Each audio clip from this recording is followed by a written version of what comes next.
The sound wasn't loud. It wasn't dramatic. It was soft, almost afraid. Yet it split the silence of my small apartment like lightning through a clear sky. My eyes snapped open, heart pounding so hard it felt like it might wake the entire building. For a moment, I didn't move. I lay there staring at the ceiling, convinced exhaustion had finally started playing tricks on my mind. But then I heard it again. My name, breathed gently, urgently, as if carried by regret and hope at the same time. In that instant, everything I had buried for years began clawing its way back to the surface. Before this story pulls you any further, I want to pause for just a second. If you believe in kindness, second chances, and the quiet power of forgiveness, please take a moment to like this video, share it with someone who might need it, leave a comment, and subscribe to the channel Touch of Kindness. Your support keeps stories like this alive. I never thought my life would circle back to that night, but sometimes the past doesn't knock. Sometimes it opens the door itself. My name is Elias Morwen. I was 34 then, living alone in a modest apartment above a bakery that filled my mornings with the smell of bread and my afternoons with a reminder that warmth existed somewhere beyond my walls. During the day, sunlight spilled generously through my windows, painting the floors gold. Neighbors passed by smiling, kids laughed outside, and the world looked ordinary, even hopeful. But inside me, something had been missing for years. I functioned. I worked as an architectural draftsman, I paid my bills, I smiled when expected, yet there was a hollow space in my chest that daylight never quite reached. The reason for that emptiness had a name I hadn't spoken out loud in a long time. Her name was Selene. Years ago we had shared a life built from quiet mornings and long walks, shared dreams and whispered promises. She was the kind of person who remembered small details, who believed. People were mostly good even when the world tried to prove otherwise. I was more cautious, more reserved. Shaped by loss I never learned how to explain. We loved each other deeply, but love alone doesn't always survive silence. When my father died suddenly, something inside me shut down. I didn't ask for help.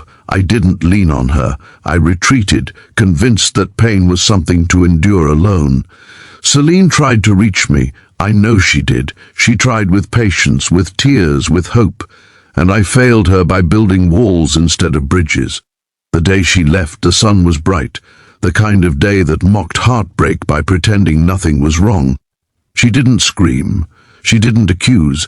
She simply packed her things, looked at me with eyes full of sadness and love, and walked out of my life.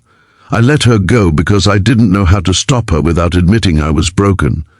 Time passed. Day followed day. Seasons changed. I moved apartments. I changed jobs.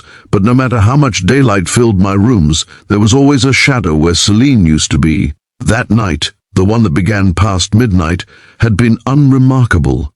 I had fallen asleep with the window cracked open, the city breathing softly outside. When the sound came, it pulled me back into a reality I thought I'd left behind. I sat up slowly, my body heavy, my mind racing. The door was open just a little, enough for the hallway light to spill in, and there she stood. Selene looked older, thinner, like life had asked more of her than it used to, but her eyes were the same, unmistakable, full of unshed tears and cautious hope. She didn't step forward, she didn't explain, she just stood there whispering my name like it was a question she wasn't sure I still wanted to answer. The next moments felt unreal, like time had folded in on itself. I didn't rush to her, I didn't pull her into my arms. I simply sat there, stunned, as 1,000 emotions collided inside me. Fear, longing, guilt, love. The clock on the wall ticked loudly, reminding me that this moment was happening whether I was ready or not. She told me she hadn't planned to come, that she'd been in the neighborhood earlier that day, sunlight glinting off the streets, memories tugging at her with every step. She said she'd stood outside the building for hours, telling herself to leave. But when night fell, she realized she couldn't carry what she was holding anymore. Selene's life after leaving me hadn't been easy. She spoke of jobs that drained her, relationships that never felt safe, mornings where she woke up feeling lost. She said she had spent years blaming herself, wondering if she had given up too soon.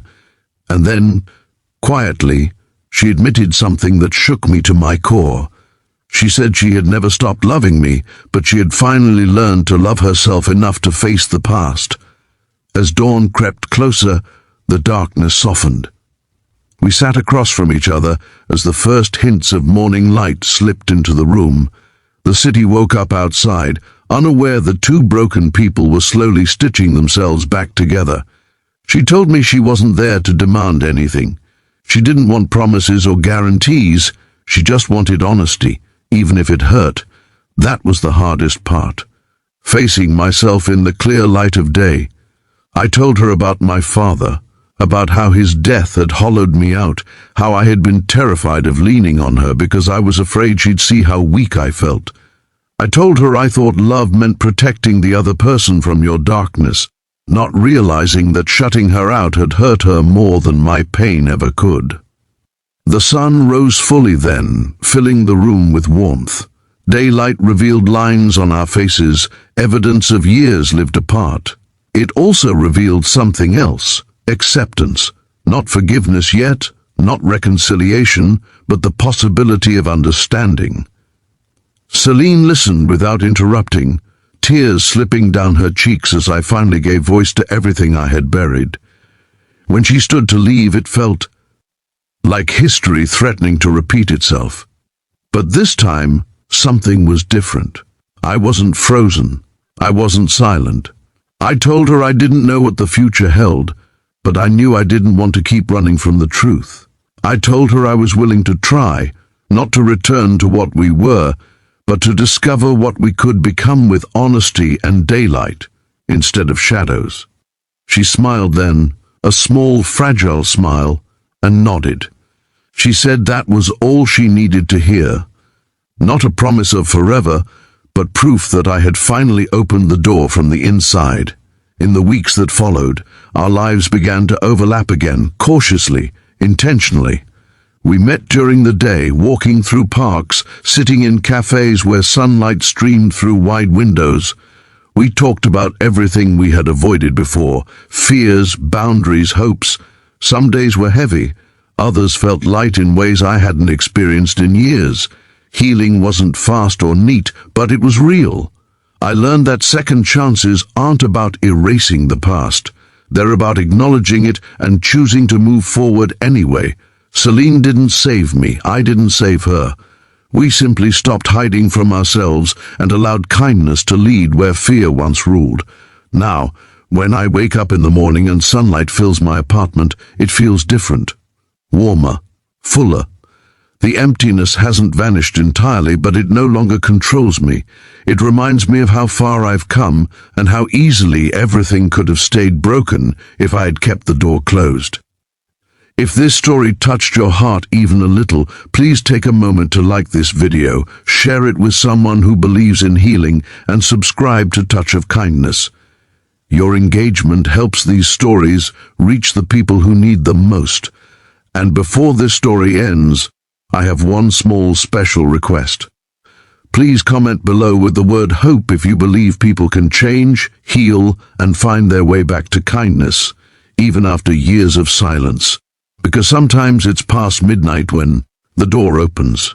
And sometimes it's daylight that finally shows us who we are brave enough to become.